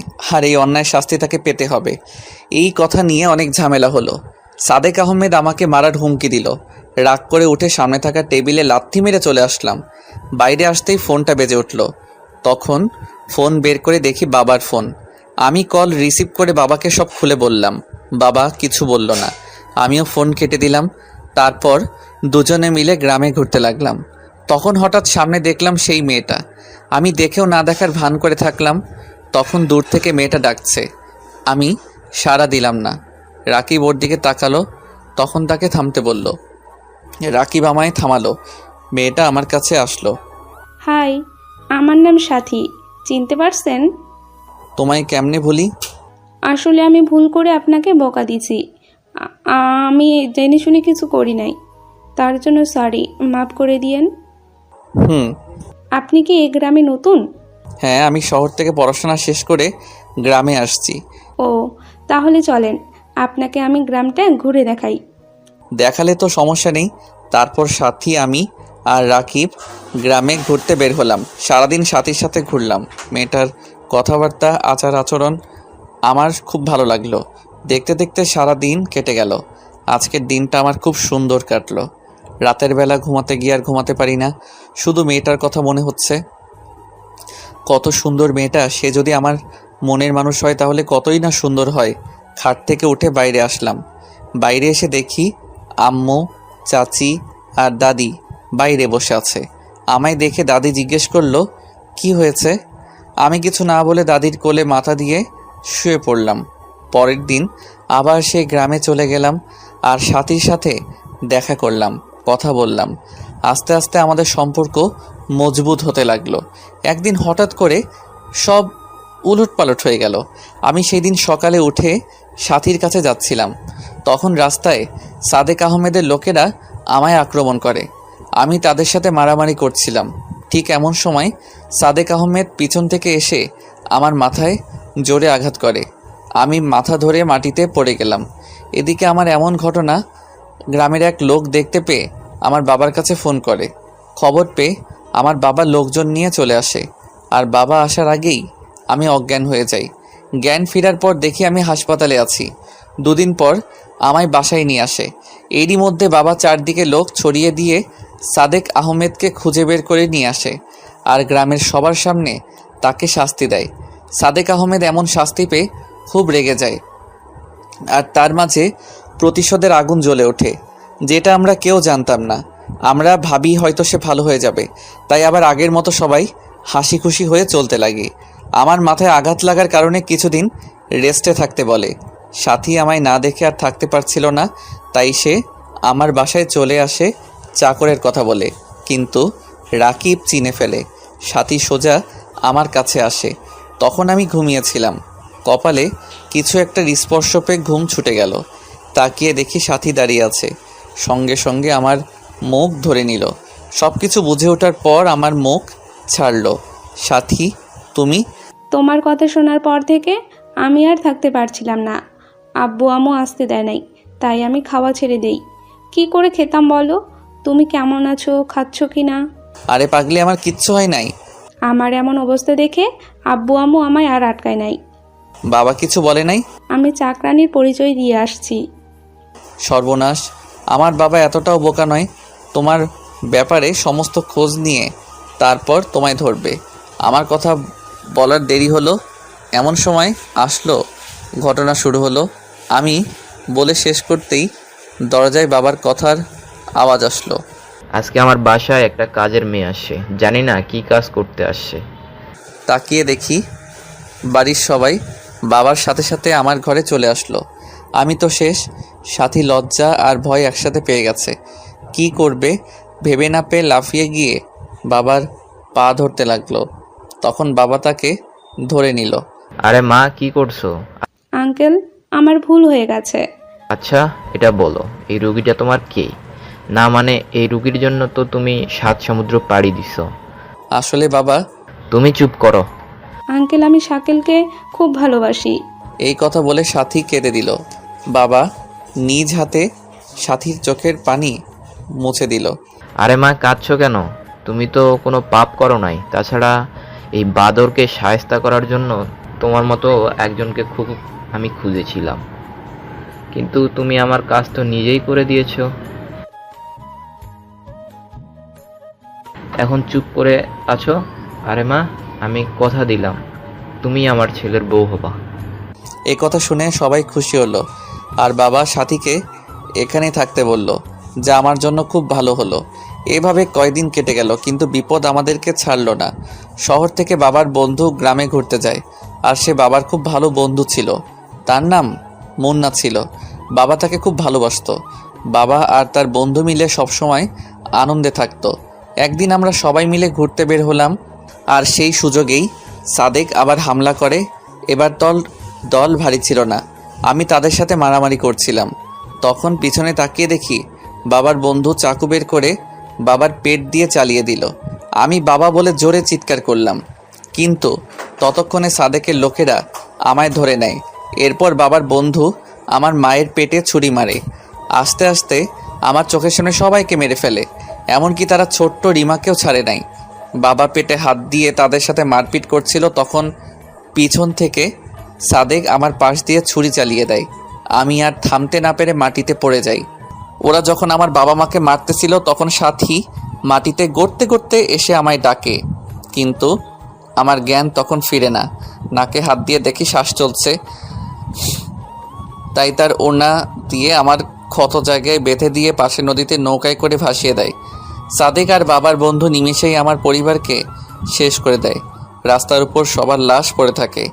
লোকজন জানাজানি হওয়ার পর সবাই মিলে আমার পরিবারকে মাটি দেয়, আর সেদিন থেকে সেই গ্রামটা কবরস্থান হয়ে যায়। সাদেক রাজ করতে লাগে। যাই তার বিরুদ্ধে কথা বলে তাকেই সে মেরে ফেলে। এদিকে বাবার বন্ধু মুন্না বাবার সমস্ত সম্পত্তির সকল দলিল বের করে, আর সেগুলো শহরে এসে বিক্রি করে। সে বিশাল সম্পত্তির মালিক হয়ে যায়। নিজের নাম বদলে মুন্না থেকে মামুন চৌধুরী রাখে বর্তমান। তার মানে আমার বাবা। হ্যাঁ, তোমার বাবা আমার পরিবারের সাথে বেইমানি করছে, বিশ্বাসঘাতকতা করছে। তাকে বাবা বলতেও আমার ঘৃণা হচ্ছে। তারপর আমি এক জেলের বাড়িতে উঠি। জেলেরা আমায় দেখতে পেয়ে বাসায় নিয়ে আসে, আর ডাক্তার ডেকে আমার চিকিৎসা করে। আস্তে আস্তে ভালো হয়ে উঠি। তখন আমি মনে মনে প্রতিজ্ঞা করি আমি এর প্রতিশোধ নিবই। তারপর সবার প্রথমে আমার টার্গেট হয় সাদেক। তাকে গ্রামের সকলের সামনে তার পাপের শাস্তি দেই। এরপর খবর নিয়ে জানতে পারি মুন্না এখন মামুন চৌধুরী। তাই আমি আমাদের সমস্ত সম্পত্তির আসল দলিল বের করি, আর সেগুলো নিয়ে শহরে চলে আসি। আর একে একে সবাইকে খুন করো? হ্যাঁ, কিন্তু তোমার বাবাকে খুন করলে আমার প্রতিশোধ নেওয়া হতো না, তাই তোমায় ব্যবহার করে আমি তোমাদের বাসায় ঢুকি আর নকল দলিল খুঁজে বের করি। তারপর সেগুলো আদালতে হাজির করি কাউকে না জানিয়ে, আর আদালতে আমি জয়ী হই। তাই তোমার বাবার নামে এখন 1 টাকাও নেই। সব কোম্পানি, বাড়ি গাড়ি সব পুলিশের হাতে। কিন্তু আমার বাবা? তোমার বাবাকে পুলিশ এখন খুঁজছে আশরাফের খুনের অপরাধে আর জেল থেকে পালানোর অপরাধে ফাঁসির অর্ডার। ও, কিন্তু আমি জানি তোমার বাবা আমায় খুঁজে বের করবে, আর তার আশারই আমি অপেক্ষা করতেছি, কারণ আমি নিজেই তোমার বাবাকে লোকেশন দিয়েছি। কিন্তু কেন? মৃত্যু সবসময় তাকে ডাকে। এদিকে মামুন চৌধুরী আমার লোকেশন পেয়ে লোকজন নিয়ে সেখানে হাজির হলো, কিন্তু ততক্ষণে আমরা সেখানে নেই। মামুন চৌধুরী সেই বাড়িতে যায় আর সব জায়গায় আমাদের খুঁজে, কিন্তু পায় না। পায় শুধু একটা চিঠি। ডিয়ার মুন্না ওরফে মামুন চৌধুরী, মৃত্যু আজ তোকে এই পর্যন্ত টেনে আনছে। তুই যেভাবে আমার পরিবারকে খুন করছিস, বেইমানি করছিস, ঠিক সেইভাবে আমি বেইমানি করছি। জানি এতে কমতি হয়েছে, আর তার জন্য আমি চেয়েছিলাম তোকে আরও কঠিন মৃত্যু দিব, কিন্তু তোর মেয়ে তোকে নিজ হাতে আজ মারলো। এইখানে আজ তোর মরণ হবে। কেন জানিস? কারণ এই ঘরে প্রতিটা ওয়ালে টাইম বোমা সেট করা। তুই যখন চিঠিটা হাতে নিছিস তখন টাইম স্টার্ট হয়েছে। ভাবিস না এটা আমি করছি, এসব তোর নিজের মেয়ে করছে। সে চায় আমরা আর সময় নষ্ট না করে তাড়াতাড়ি সংসার শুরু করি, তাই তোর কাহিনী এখানেই শেষ করলো। বাই বাই শ্বশুর। চিঠিটা পড়া শেষ করতে বোমা ফাটার সময় হয়ে গেল, আর নিমিষেই পুরো বাড়িটা মাটির সঙ্গে মিশে গেল। এদিকে আমি আর নীলা গ্রামের উদ্দেশ্যে রওনা দিয়েছি, আর কিছুক্ষণের মধ্যে পৌঁছে গেলাম। সেখানে গিয়ে সেইখানে বাড়িতে উঠলাম। বাবা মা হয়ে উঠল সাথীর বাবা। আজ বড্ড সাথীর কথা মনে হচ্ছে, কিন্তু নীলা সাথীর অভাবটা পূরণ করে দিল। দুই গ্রামে আবার শান্তি ফিরে এলো। সাথীর বাবা মা আমাদের বাবা মা হয়ে আমাদের সাথেই থাকে। আমাদের সমস্ত সম্পত্তিতে আবার ফসল চাষ করা শুরু হলো। চারদিকে খুশির বন্যা বয়ে যেতে লাগলো। আজ বাবা মা থাকলে কতই না খুশি হতো। তাতে কি হয়েছে, নতুন বাবা মা তো আছে। প্রথম দিন আমরা আর দুই গ্রামের সমস্ত লোকেরা মিলে অনুষ্ঠান করলাম, আর অনেক মজাও করলাম। এরই সাথে আপনাদের কাছ থেকে বিদায় নিলাম। সমাপ্ত। ধন্যবাদ সবাইকে। আসসালামু আলাইকুম ওয়া রাহমাতুল্লাহি ওয়া বারাকাতুহু।